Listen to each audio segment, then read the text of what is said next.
In this video, we're going to look at how we can make a drum beat in the style of garage music. So let's jump straight in. We're going to go up to our browser window by clicking this little arrow down here to show our browser area. We're going to go to drums and we're going to choose the 909 kit. To load this onto a track, drag it to an empty MIDI channel.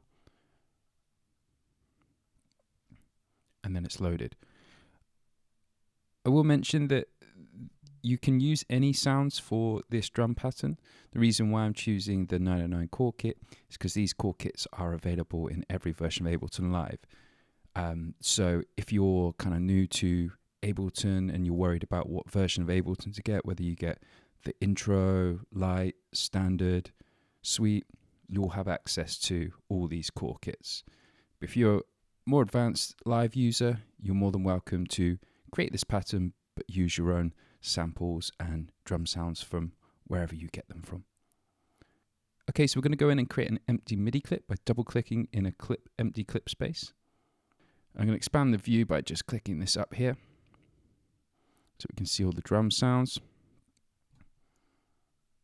Okay, so we're going to start line by line. We're going to start with the bass drum, then move up to the snare drum, then hi-hats, and then any extras. Make sure you turn on this little dial here, which is the headphone dial. If I turn that on, I can now audition all the drum sounds, and you'll hear it when I click in the MIDI window. So I'm going to put a kick on the first space of beat 1.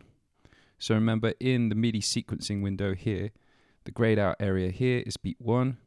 This is beat 2, beat 3, beat 4. And then these have been further cut up into 4 segments, which are the 16th notes of the bar. You can change how this is viewed by right-clicking and selecting the fixed grid you want.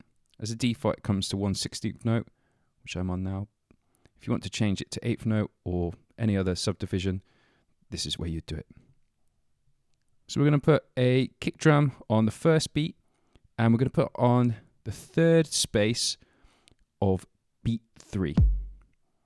Now I'm going to make this pattern longer. At the moment, as default in Ableton, it's 1 bar in length. So if I go up here and click length and just press number 2, press return, that's now going to make it 2 bars long. Now I want to copy this pattern and make a variation. So what I can do is just highlight everything and make sure this area up here has been selected. So that's the area that I'm going to copy, even though I only want to copy these 2 beats here. I need to make sure the whole kind of 1 bar area is selected. Then I just press Command D. It duplicates everything across. I'm going to add in one more kick here, and it's going to be on the and of 4, which is the third space in beat 4 on the second bar. There we go. So let's see how our kick drum sounds.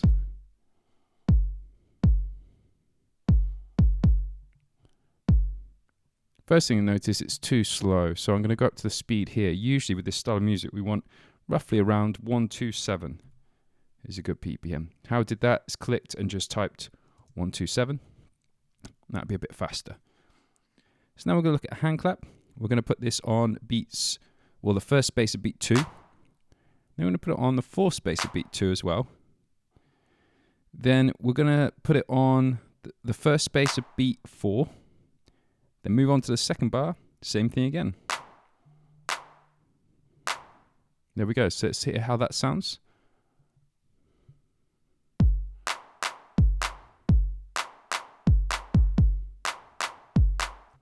Already starting to sound like a garage beat, which is cool. And then we're going to do a closed hi-hat, and we're going to do this on the third space of beat 1. Now this is also going to be on the third space of every beat. So what we can do is, what we did previously is just select that one beat that we want to copy across. Make sure up here you've got the whole bar highlighted. Then Command D. Just do that across. It's really quick. Okay, so see how that sounds?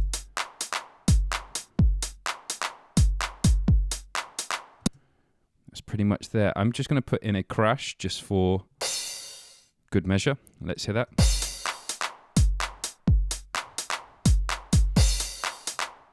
So let's look at the velocity. Let's change up some of the velocities here.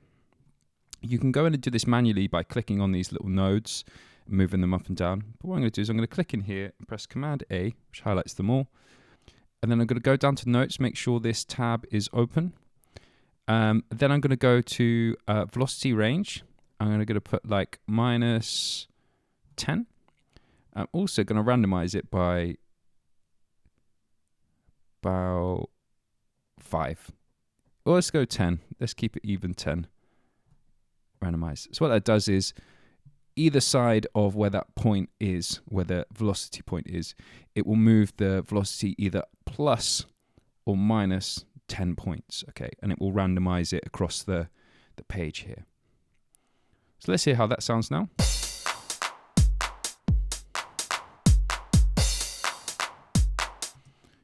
So that's just a kind of a quick way of getting some velocity in your arrangements, which kind of humanizes the drum beat a little bit.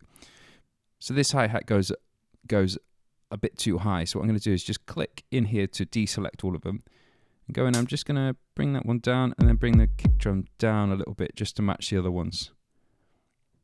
There we go. And I can play around with the snares. On the back beat, I can bring that up a little bit.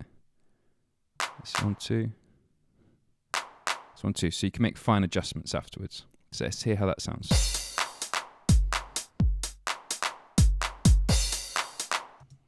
Cool. One other thing you can do to improve the sound of this drum kit is if you double click up here, it says Core Kit.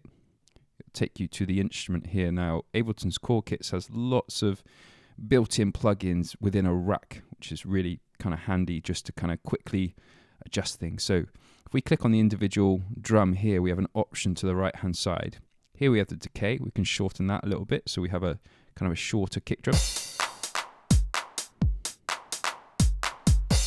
There we go. Also, we can add in a vintage dial. Let's add a bit of glue. Drive it a little bit. A little bit high. A little bit low. Okay, so it's kind of adjusting the sound a little bit, giving it that kind of finished quality. Now you have some presets here, so you can go in here. There's a boomy one. If we press play, that changes all the sounds. Or lo-fi. Hot. That's quite a cool sound. So try that. Experiment with these different kind of presets here. You can save one yourself if you get one and you press new, and it saves it for you, the macro variations. Hope you enjoyed this video.